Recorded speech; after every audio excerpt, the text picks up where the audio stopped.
Hey everyone, Chris here at Fernglade Farm. We're up to the end of summer here, and despite all the extreme weather, it's not all doom and gloom. Some of the things are doing really well, and one of the beds I'm standing next to is our tomato bed, and we grow a lot of cherry tomatoes here, and we'll probably, between the two beds, we'll get about 50 kilos of tomatoes. Check out these tomatoes.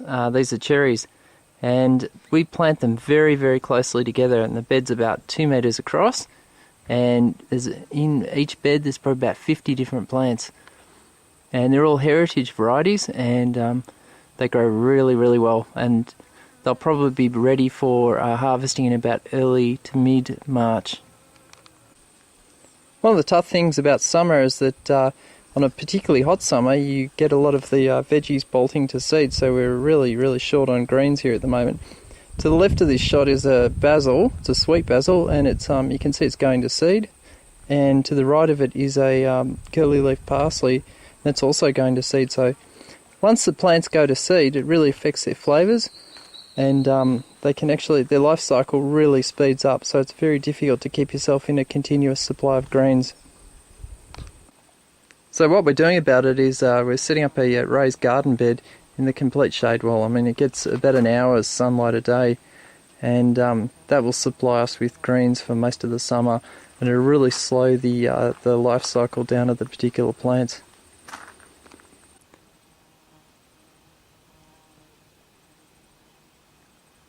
Some of the veggie beds are actually in a very windy spot, and it doesn't do the veggies any good, and we're actually going to move them into a more protected spot. And one of the bonuses of that is that we've identified a good spot for our wind turbine that we'll be putting in over the next couple of months.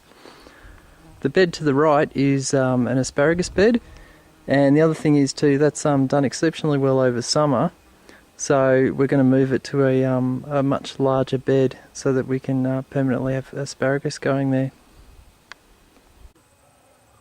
The herbs have surprisingly enjoyed the hot weather, but one of the things that we've noticed that's happening is that the soil levels in the herb beds have actually dropped back as the water in the ground has been depleted, and this is happening right across the property. Water's been a real drama here this summer. We've had about 2 inches of rain in about 5 months, when generally over that period in a worst case scenario would receive at least 10 inches. In addition to that, we've received quite extreme temperatures, particularly hot days above 35 degrees for days on end.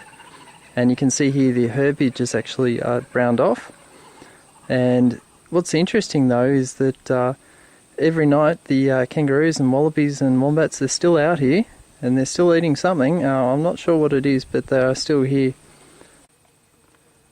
We're looking at the base of a Meyer lemon here, and what I've done to conserve the water in the soil and keep the plant's roots cool is heavily mulched. Now every single tree in this orchard has been heavily mulched, and you can see that although the tree has lost a bit of leaf coverage, it's still actually producing fruit.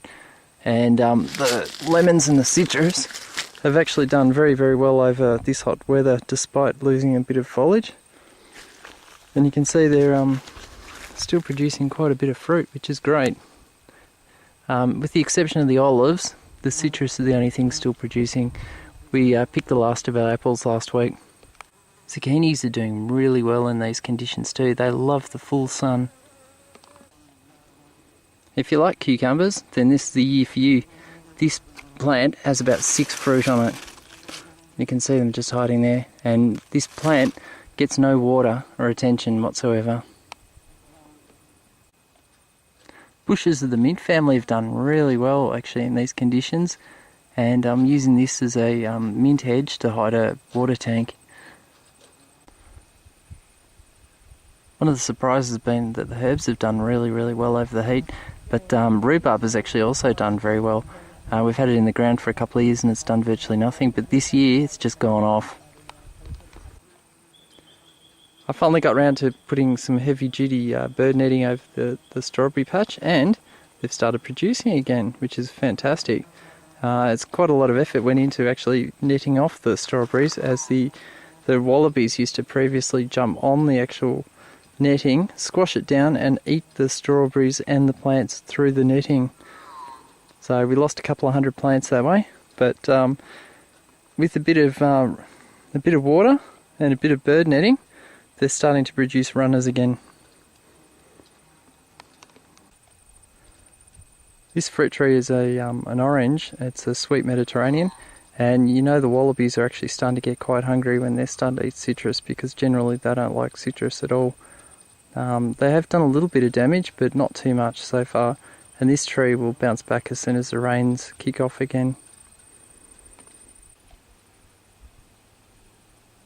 The kangaroos are also hungry enough that they're coming here during the day, and you can see them moving through the orchard at all sorts of strange hours. My dogs have actually come to an arrangement with the kangaroos, because these things are about 6 foot, and the dogs have chosen to ignore their presence, and the brews don't hassle the dogs. It's a win-win all round.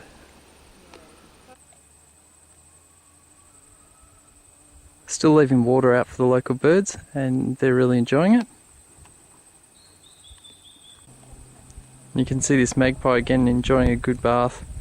We leave water out for the wildlife too at night as well, and that helps reduce a lot of the damage to the fruit trees. Thanks for taking the time to watch.